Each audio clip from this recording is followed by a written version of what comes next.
Welcome to Miss.sheeena's world. Don't forget to like, share, and subscribe. Married in the middle of Manhattan at the world's most famous arena on a holiday weekend during the World Cup is insane. Dare I say, it's tacky and I hate it. I can't stand this. You cannot convince me otherwise. She wants the spectacle. She wants the spectacle. And you're like, well, you don't have windows, you don't have paparazzi. No, it's the spectacle of getting married at Madison Square Garden. How can it be a spectacle if she's inside a building with no windows and no doors? It's the spectacle of closing down the entire surrounding area of Madison Square Garden. And I'm convinced it has to be a gag. There has to be a gag here somewhere. As we all know, yesterday was Taylor Swift's wedding. And the biggest thing for me wasn't about who she invited, it was who she didn't invite. And I was really, really shocked to learn that she did not, or seemed to not, invite Blake Lively and Blake Lively's family, because her and Blake Lively have been so close for so many years. And she is the godparent to, I believe, 2 of Blake Lively's children.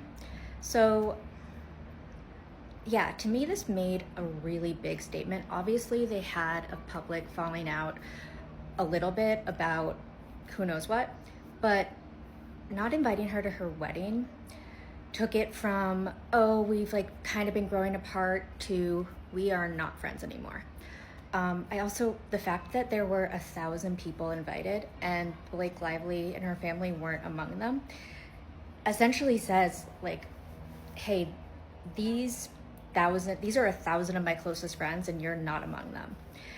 And that's just, it makes me sad for both Taylor and for Blake, because friendship is a beautiful thing and it really sucks when one is over. And I'm just not sure how you come back from something like this, because it's like, you always remember who shows up for you, but you also always remember who leaves you out. And this is like a really big leave out. Let me know in the comments what you think. Can they come back from this? Should Blake have been invited? Should she not have? I'm curious to know everyone's thoughts.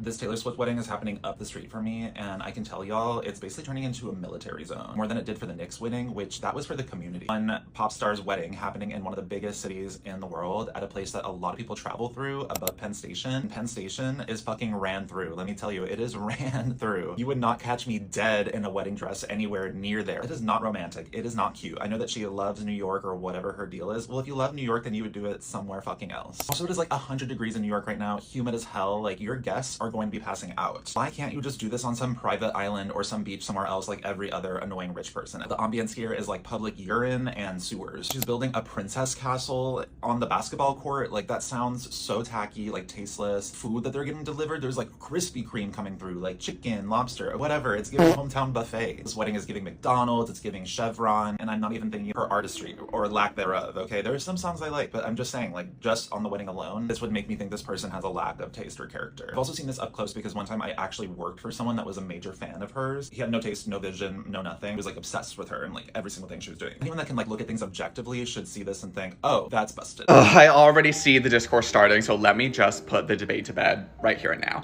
As a former white, gay Taylor Swift fan, yes, it was incredibly tacky for her to have her wedding in a castle in MSG. And I know that the Swifties are not going to like this one, but that's because they're basically MAGA and Elon Musk stands for girls and gay white men.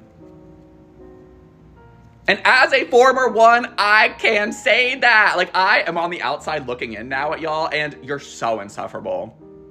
You're so insufferable. It is not misogynistic inherently to criticize a billionaire shutting down blocks of a city during one of the biggest weekends of the year because she suddenly wanted to have her wedding there. Mind you, it was originally, through the grapevine, so I hear, supposed to be at a family friend's, like, beautiful, private, sprawling Rhode Island estate.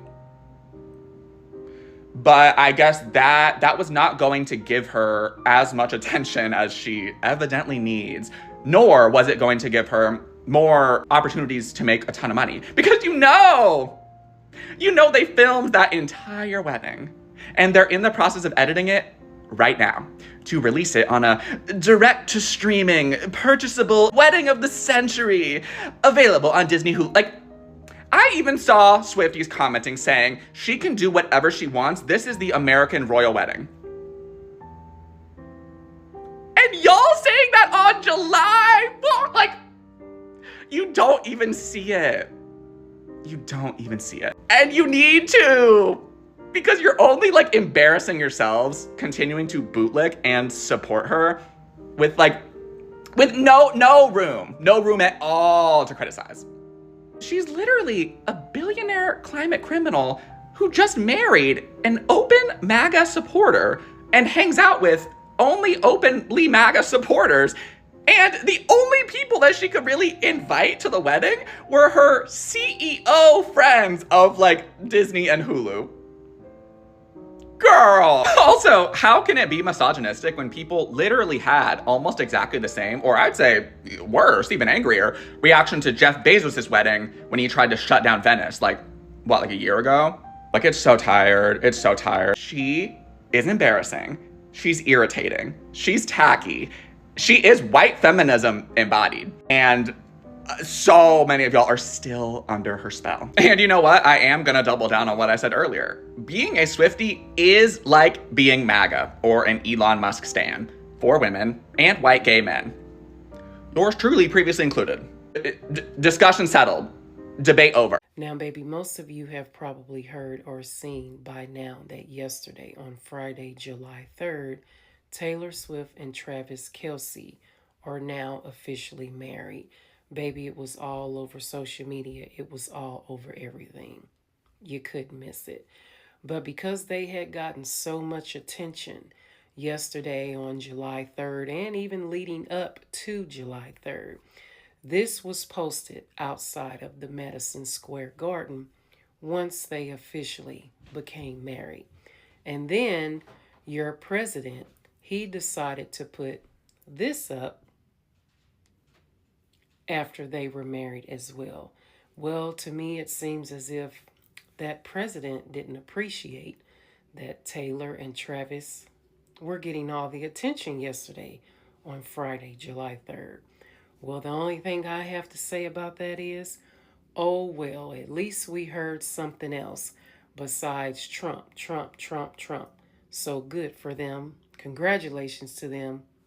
Good for him. You know what the funniest thing is about the Taylor Swift wedding discourse is that when you ask Swifties about it, they've actually been awfully quiet about it. Like, literally, I'm like, guys, when are we going to discuss, like, this tacky fucking wedding? Like, I've asked, like, 7 Swifties about it, and their go-to is like, oh, she needed the privacy. And it's like, that they love to say that, oh, she needed the privacy. And it's like, what the fuck are you talking about? Taylor Swift is a billionaire. I promise you, she could have gotten privacy at any other location. And they're just like, no drones, Fry, no drones. And then their second excuse is like, she could just do that. She's just that girl. She can shut down the streets because she's showing everyone that she's a billionaire. Also, not a flex of an excuse. Like, just loser behavior. Like, I don't know.